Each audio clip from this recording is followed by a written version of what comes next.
Hello, welcome to another Riot Act Reviews. This is the show, or the part of the show, that's been given its own designated show from the Riot Act podcast, the alternative music podcast, which you usually listen to on a Friday, usually. But here we are, designating a little bit of our time to review one specific big release in the world of music. My name's Stephen Hill. Hello. Remfry Deadman is here with me. Hello, Remfry. How are you? Looking forward to Turnstile tonight? That's what's going on. That's what's going on tonight for me and Remfry. That's what's going on for us in the present time as we're recording this, but obviously that's very irrelevant to the listeners. Yeah. But I very much am looking forward to Turnstile this evening. I cannot fucking wait.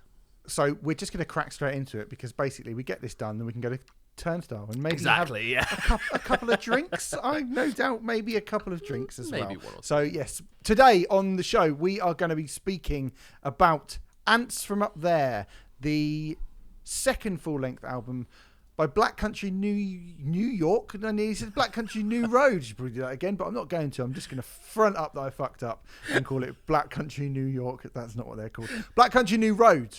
Their second full-length album, the follow-up to last year's For the First Time album, which saw the band nominated for a Mercury Prize and saw the band, even more prestigiously, be named as my 11th favourite album of 2021. Highly contested 11th place. That's what everyone wants. So much so that the singer seems to have left the band in awe of getting such an amazing response, which we will get on to. We will talk on to. But I mean, you've probably heard us. We've spoken about that album and this band quite a lot on Riot Act over the last year or so. Just to kind of give you the sort of tagline for how I feel about it. Proper slow burn of an album. Weren't strictly mad on it when we first reviewed it, when it came out back in sort of early 2021. But it's not a very immediate record, and it really grew, not just on me, but I think on you as well, Remfry, it's fair to say. Yeah, far more so. Not to the same extent as it did on you, but definitely did grow on me a lot. Yeah, because they felt like a very odd, idiosyncratic little band. And yes, they sounded a bit like Slint.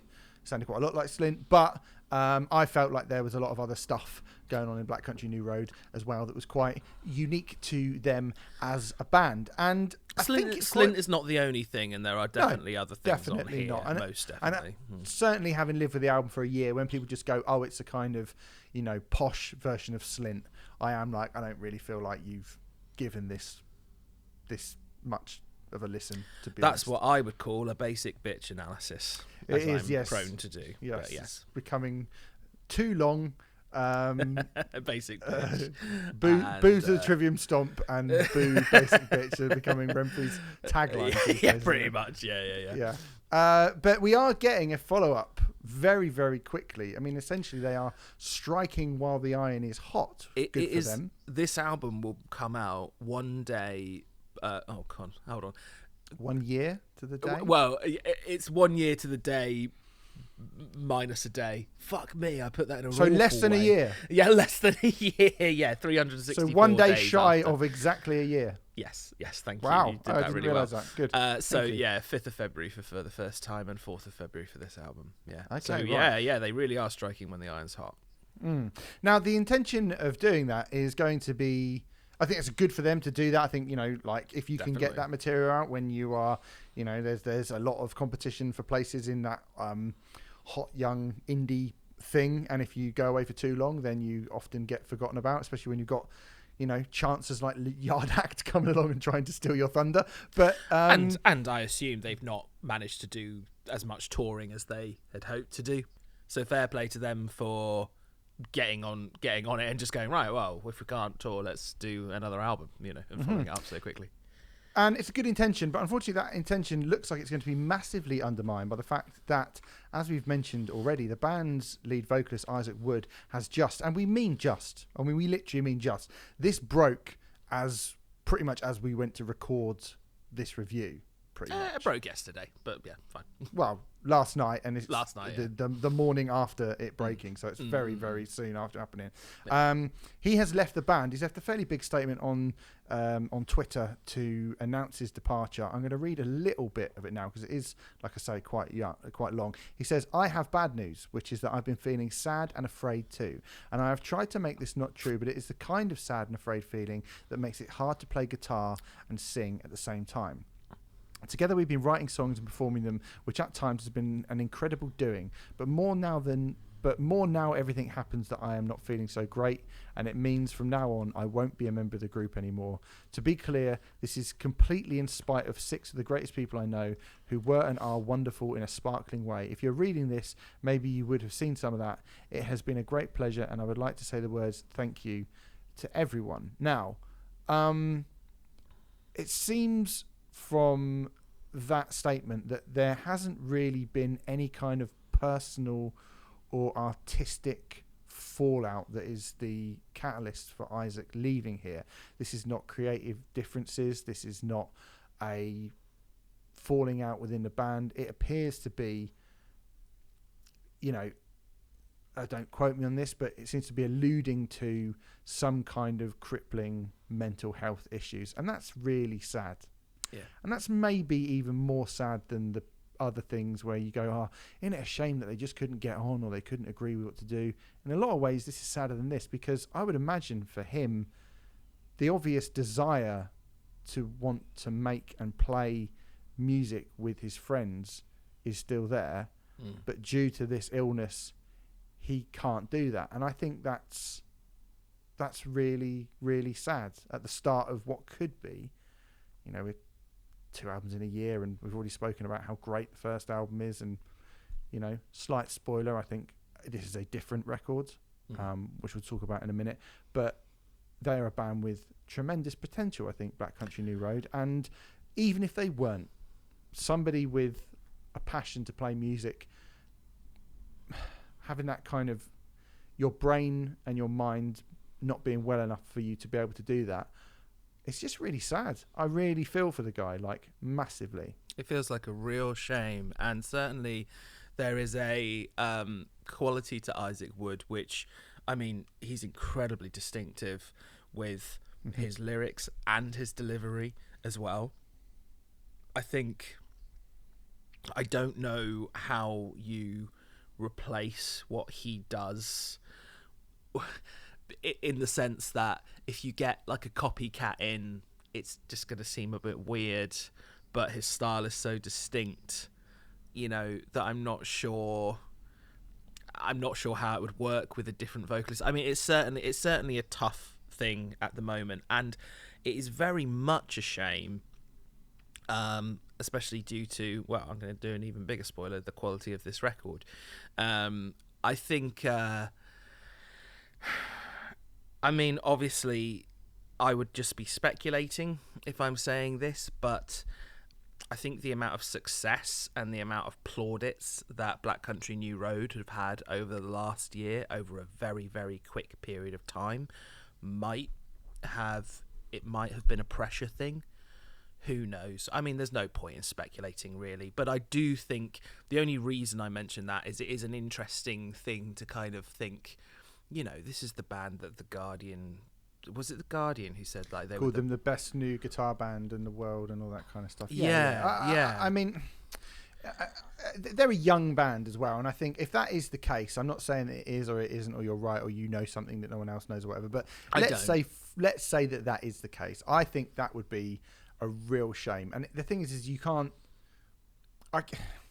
really say to somebody who's having mental health problems don't think like that. Why don't you just be? No, why don't you just be happy? That's just not the way that's that. Probably the worst thing you can say to someone with mental health issues is someone who has them. Yeah, you can't say that. But it would be good if he was feeling those things to be able to sit down with him and go, look at Idols. Look at for every band who get this, the majority of them, it is a very quick thing. And then those type of people move on to something else, and you'll be left with, a bigger. You'll have been exposed to enough people that you will have a fan base who really understand you. Going on that Idols motif, I saw Idols at Brixton Academy the other week, and when we reviewed Idols live in 2018, when you saw them in Oxford, you spoke about it being quite an odd crowd of people, whereas the Idols fan base that was at Brixton Academy the night I went to see them was a much more diverse and you would imagine more reflective of their mindset than maybe the crowd who were turning up whilst Idols were in the eye of the hype needle, if you like. Now that that's slightly gone away from them a bit, they're still a successful band, but they're able to do things, I think, with less scrutiny from people who don't really understand them as much. And it would be, I mean, I'm using Idols because I think they're the first band that came to mind, but you know, we spoke about Pearl Jam recently, ditto for them as well. You know, there are loads and loads and loads of examples over the years of bands who have gone, well, we're just going to kind of see this out, and Radiohead would be another one, I guess. The only thing there are a lot of those bands. Again, we are speculating, and of course that might have been a contributing factor. It may not have been at all. But even if it is, let's say even if it is a factor, there could be a million other things as well going on. Yeah. So, I mean, I would say to that, in terms of the record itself, I think I feel like we've sort of covered that. You know, that's happened. We don't know why, but it's a shame that that's happened, most definitely. But the band themselves described this album as sad, epic, and possibly more universally likable. So there's certainly an element of them that was maybe wanting to make this a little bit more palatable. Maybe they actually said that the songs are more palatable compared to For the First Time, and Luke Hyde stated that we have figured out what we're trying to say, so it makes a bit more sense. Some of the songs are shorter. We attempted to write songs that were 3.5 minutes. I'll get onto the 3.5 minutes thing in a minute, because we finish up. By the way, I should just say that the band have cancelled their tour dates, but they do intend to carry on as a 6-piece. In terms of like, so we should just sort of tie that little bow up before we get into the album. You're right. That is important to say. I apologise. Yeah. I'll get onto the 3.5 minutes thing in a bit, because that hasn't quite happened. But what do you think in terms of the album being more palatable, Steve? Do you think this is more palatable from than the first record, or not? I think you know, another thing they said in the press release, which yes, I did also read as well, Remfry, because I was interested in the record. I'll read it if I feel the record is worthy of me reading the press release. They didn't want to have any more of those slint. I think they've deliberately gone out of their way to kind of quash those slint comparisons, to do something quite different. And I think they have done something really, really, really quite different in a lot of places. I mean, basically, there are points where this is a jazz album. You know, there are points where I'm like, this is not really an indie record at all. I mean, to be fair, there were times when For the First Time was a jazz album, I would argue. But yes, I see what you're saying. I think there's certainly more. I think there was always a little bit of a base from indie rock from somewhere on the first album, and I think there are points in this album where they completely dispose of that completely. I mean, one of the things that I had written down, which I kind of realised halfway through, is that the lyrics on this album feel a little bit, you know, certainly for the first half, I'd say they feel a little bit sweeter, a little bit more subdued. There's love songs on this record, or songs which feel like love songs.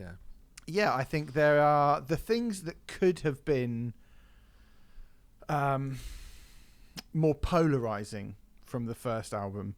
I'm More Than Adequate, Leave Kanye Out of This, talking about Black Midi. Like, there are, you know, a few nods to various parts of pop culture on the album. You know, she has Billie Eilish style, Moving to Berlin for a while. Like, there are like a few of those bits that are still left in here and there, but more often than not, it does feel like a much more simple and more relatable record. I mean, I'm going to say it, I think there are parts in the second half of this record where it gets really quite dark, but for the most part, certainly in the first half, I was actually like, this just does feel like a kind of, I guess a sweeter, more easygoing,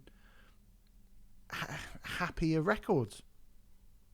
I actually do agree with you up to a point, but there's also a sort of weird contrast to that in the manner that the record has been put forward. So and I'm not saying this as a negative, by the way. I really like this about the record, but the structure of this record is very, very unusual and not what you would call a normally palatable record. And the only reason I'm using that word is because it's the word that they used as well. You have basically the first 6 tracks, which are what I'm going to call more normal length songs. And then there's a short instrumental called Mark's Theme, which sort of, for me, breaks up the album. And then the last 3 tracks, 7 minutes 13, 9 minutes 13, 12 minutes 37, those 3 tracks alone take up over half the length of the record. And in that respect, it's almost like an EP at the end of the album, isn't it? It's sort of, well, it reminded me of Ritual de la Habitual from Jane's Addiction. Yeah, that's a great shout. Come On Die Young by Mogwai, and that Last World Is a Beautiful Place album. I'm not strictly saying that either of those 3 albums were direct influences. I have absolutely no idea. But in terms of that structure of the record, with like beginning with a bunch of short songs and then breaking it up and having 3 like massive epics at the end, it reminded me of that. And I mean, I'm not trying to like disseminate what they were saying here or anything like that, but it did make me laugh when I saw them saying we try to write more 3.5-minute songs, because very, very briefly, first track's 54 seconds, fine, it's just an intro track. Then 3 minutes. This is the end of Rated R by Queens of the Stone Age. Yeah, for 54 seconds, yeah. It felt like a nod to instrumental on the first track as well, to be honest. It's just much, much shorter, I think. The second track is the one that gets closest at 3 minutes 36. But then you get 6:03, 6:20, 4:58, 5:05. 2:47, which is the Mark's Theme thing. It's an interlude, basically. Which is an interlude, yeah. 7:13, 9:13, 12:37. So, whether they had their tongue in cheek or not when they were saying that, or whether they actually set out to do that. I mean, if they genuinely set out to write an album of 3.5-minute songs, they categorically, objectively did not achieve that, because there's only 2 songs which even get close to that. But I don't think that matters. I just thought it was an interesting thing to point out, I think that is actually giving themselves that freedom, but also that intention, is probably what makes this record. I mean, this is, like you say, essentially a record of 2 halves. Because even I do feel that, there's the first half of it, or the not like the pre and post sort of interlude things, they do feel like 2 different albums essentially to me. I mean, I agree. The first song, Chaos Space Marine, which again, doo-wop backing vocals, really smooth sax, honky tonk piano, legit swing parts, and it's a real surprise, I think, that from what they were doing on the previous record and those link comparisons, that they choose to open the album that way. I think it says a lot about them as a band. I think it says a lot about this record that they choose to open in that way. And I really, really like that song a lot. But I was like, holy shit, this is really quite different from what I associate in my mind with being Black Country New Road. I think it gets more into kind of more indie territory in the second song, Concord, which is much more subdued and quieter. But again, they have those their use of brass section. We talk a lot about saxophone and brass sections, which seems to be quite zeitgeist in vogue in many different genres of music at the moment. But I think Black Country New Road use their brass section in a much more unique way than most people do. I think lovely. It's really lovely the way they use their brass. Concord is the first song that I really like on this album. I think Chaos Space Marine is a good song. Weirdly, I mean, I'm not trying to counteract what you were just saying, but it is actually the song that reminds me of the material on for the first time the most on this record. Really? I'm not saying it sounds exactly like the last record at all, but I think that's more to do with, I think the other material is even more different. But yeah, that's interesting because, well, I mean, to give you an idea of how different I think certain parts are, Breadsong reminded me of what Trent Reznor would do at the start. Right, okay. I was like, this is like if Trent Reznor was in a kind of jazz indie band and was using kind of like, rather than piano and electronic industrial stuff. It's very subtle and quiet, but it's really full of lurching menace at the start. And over this kind of 6-minute runtime, it morphs from that into a kind of jaunty little folk number towards the end, which sounds nothing like it does at the start. And I think, lyrics about toast crumbs being in the bed, actually quite sweet, it's actually quite a sweet little thing, and it's far more relatable than much of the stuff that, which I ended up, at first I was like, oh God, you're Scott Walker in your sunglasses, and why do the kids dress like Richard Hell and all this sort of stuff. And I was like, that's a bit deliberately hipstery. But that feels much, but then when I listened to the album more and more, I was like, I actually quite like that. But then this does feel much more relatable, I think, to the majority of people in the world. Breadsong is the first moment on this record where I go, this is the reason why people are saying amazing things about this band. And it is one of the things I wang on about, music being live and all that kind of thing, and bands being in a room and recording together all the time. Breadsong is a song that would be literally impossible to not record live. The reason for that, it's actually inspired by a Steve Reich piece called Music for 18 Musicians. But the inspiration that they took was the fact that there's no definitive timing or cues.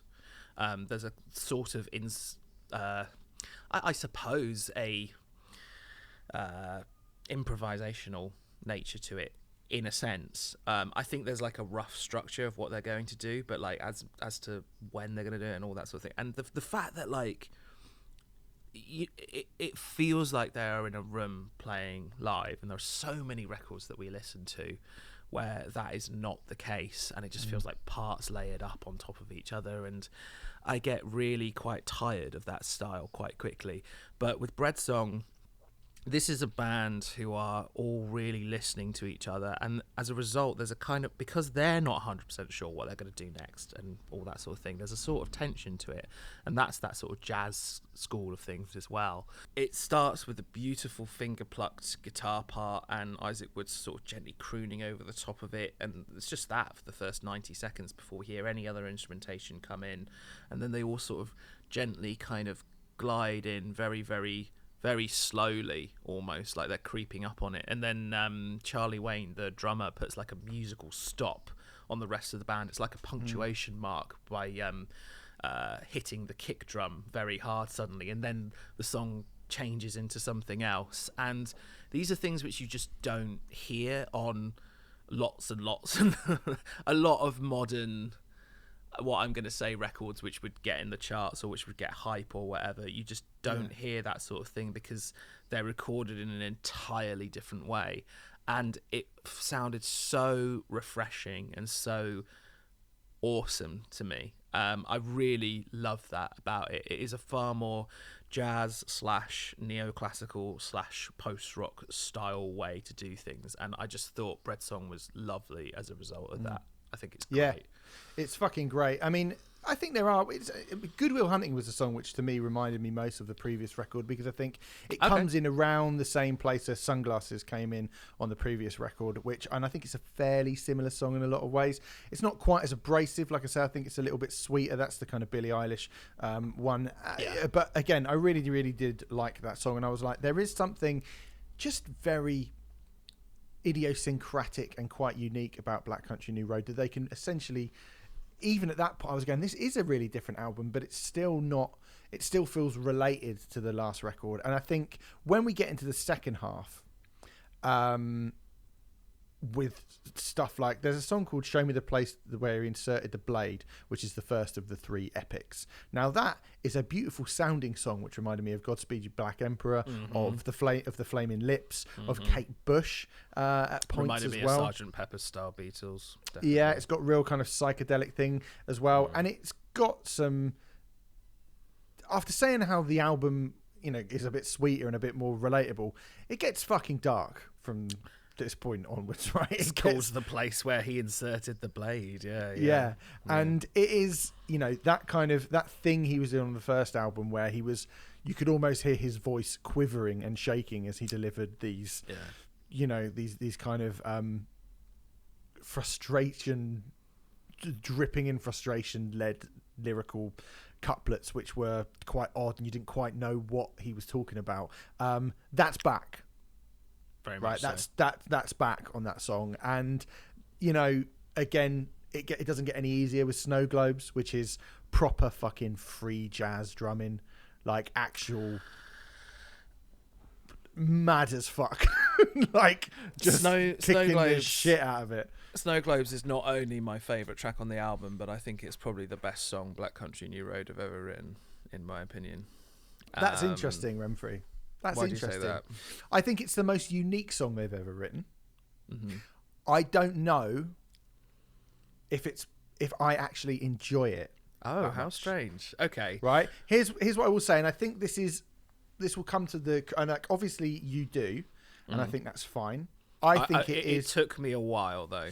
I will say that the first time I heard it, I won't say I hated it, but I found it such a strange disconnect between what the drums are doing and what the rest of the band are doing.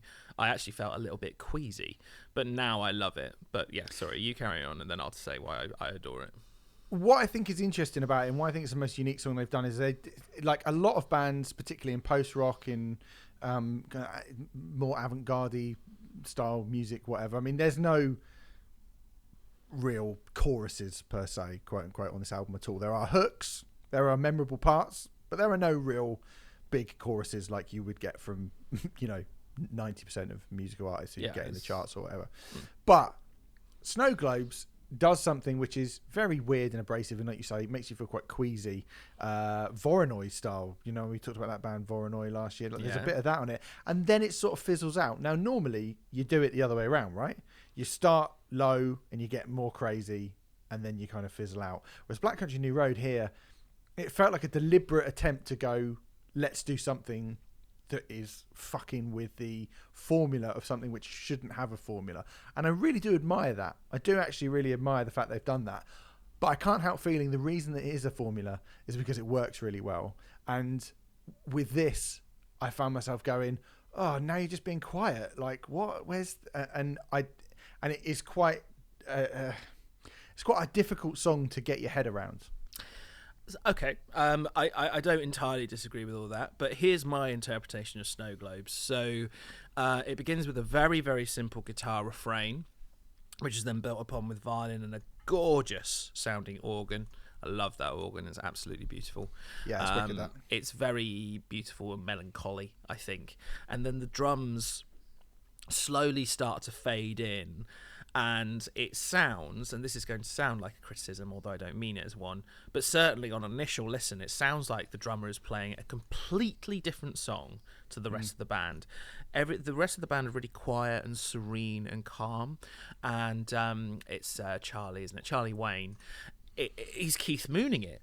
He's going absolutely crazy. Buddy Rich, all over the drums. Buddy Rich, yeah, absolutely. He's going absolutely mad, frantic over this song. And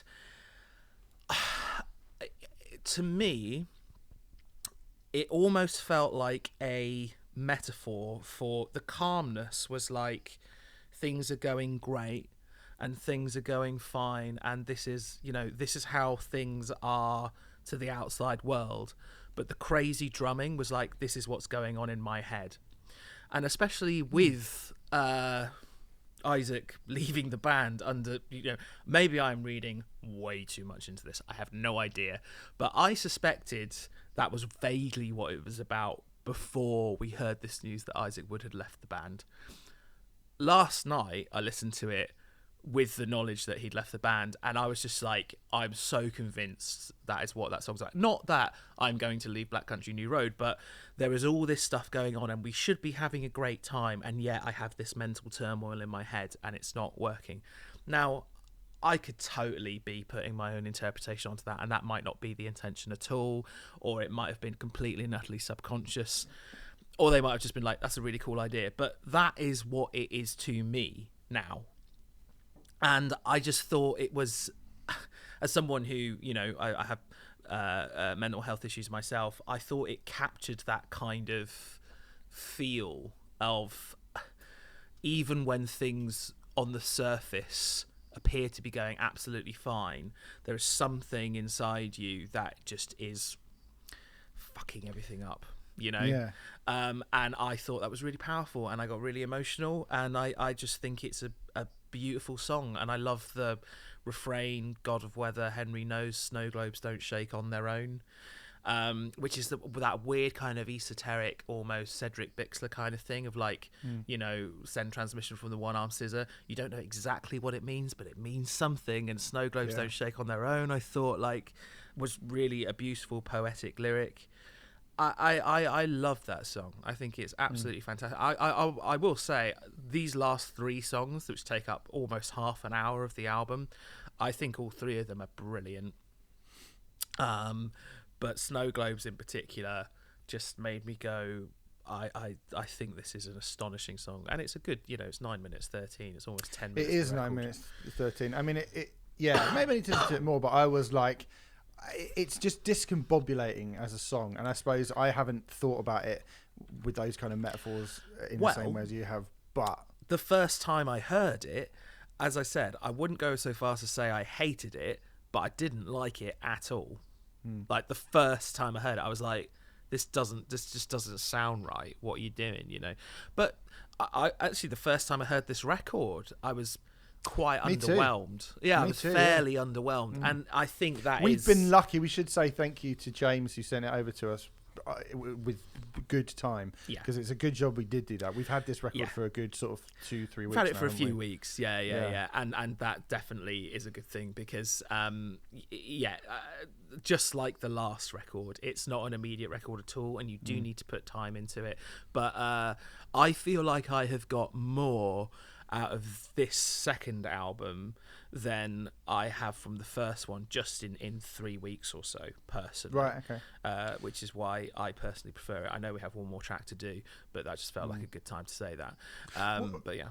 Yeah, I mean, Basketball Shoes, which is the last track, longest song on the album, and they have been getting progressively longer. So, like you say, that kind of 3-minute thing is like, forget about it at this point. Basketball Shoes is, again, I think, is more reminiscent of some of the things that were happening towards the second half of the band's last album. I think there are definite pointers that this is certainly not a copy, and certainly not stylistically the same thing, but they still, a bit like, I've mentioned Dillinger Escape Plan. When you listen to a Dillinger Escape Plan album, they always sound completely different, but when you look at their track 3s, Black Bubblegum, Gold Tooth on a Bum, One of Us is the Killer, and you go, they kind of always, they do a couple of tracks and then they do something which is something of a curveball, and it doesn't mean that they sound the same or they're doing the same thing, but they like to kind of, or that their albums are formulaic, but they do like to kind of mix their albums up in similar types of ways. And we're only 2 albums in with Black Country New Road, but I think that kind of, very jangly guitar parts, very brilliantly uneven rhythmical drum patterns, the brass that adds the colour to that song, goes from very quiet to a little bit quiet to very quiet again to, I guess, the inevitably catchy build that we get around the 7-minute mark, which is, a trick that I actually felt like I saw that trick coming, but it's such a great trick that I was so invested in it. I mean, that cataclysmic coming together of noise that you get at the end is really great. And I think that as to what happens to Black Country New Road after this, obviously, we don't know what's going to happen to them in the aftermath. If they might become an instrumental band, I don't actually think that would be the end of the world. If they became an instrumental band, I think they'd be very, very difficult for someone else to come in and sing these songs. Now, what do? Do they play those songs instrumentally? And then get a new singer in who just sings his parts on the new material that they go on to write? Who knows? It's hard to say. But there's a style that they are very good at doing that is very unique to them. And there's moments on this record where I think the thought of them being different just for the sake of being different is really not something that they are doing or that they seem like they're trying to do. When I read the press notes at first, and I was like, when they were saying we're going to do something really like, it's always a bit of a red flag when bands go, we deliberately went out of our way to do something completely different. And I think this album, actually, it's not completely different. It still sounds like Black Country New Road. It still sounds like that very unique thing that I loved about the first record, because their identity is as strong as it is. Because their identity is so strong. And there were parts on the album, like I said with the last track, where I wasn't necessarily surprised, but because they've got so much gas in the tank to album, they're only on the second album, there is so much gas in the tank for those ideas still to be built upon, to be changed, to be adapted, alongside the I guess the change in, often the change in lyrical intention, the kind of growth in lyrical stances, the leaning in further on the quote unquote poppier parts. I think they have balanced the change between keeping their identity, a bit like we said with Venom Prison, you know, a bit like we said with the Venom Prison album, a couple of reviews ago, keeping your very, very strong identity whilst also adapting and changing and making sure that this album is not like the first record, but yet it is very much like the first record as well. Exactly, and you know, but that's exactly how it should be as well, because you don't want to change so much that you lose any sort of sense of who or what you are. But there are more than enough changes on this record to, I mean, when I heard they were following it up after a year, I was like, ooh, like, that's great, but okay, well, are we just going to get more of the same? That's most definitely not the case. In fact, the comparison that I'm going to make is going to be in a completely different musical genre. But isn't for the first time essentially Metallica's Kill 'Em All and Ants from Up There is Ride the Lightning? In obviously not musically, but in sense of the change from one record to the next, and also the fact that Kill 'Em All and Ride the Lightning were a little over a year separated from one another. This is just under a year separated from one another. I think there are a lot of parallels there. I'm not suggesting Metallica is an influence on this at all. I'm just saying I think there are, parallels. Yeah, I think so. I think another good example of a more modern thing, again, a completely different genre, and a band who released 2 albums kind of back to black would... Back to black, not back to black. That's AC/DC. Would be Clipping on Visions of Bodies Being Burnt. And there existed an addiction to blood. There we go. Yeah. Again, yes. I think those were albums where the vocalist is kind of the star of the show, but yet musically the first one is very, very good, and then the second one is like even more so. More ideas, more exceptionally well produced, more thought out, and yet it's kind of tied together with this very exceptional and very unique idiosyncratic vocal performance. And both albums are brilliant. Like, depending on which day you catch me on, would be which of those 2 albums is my favourite.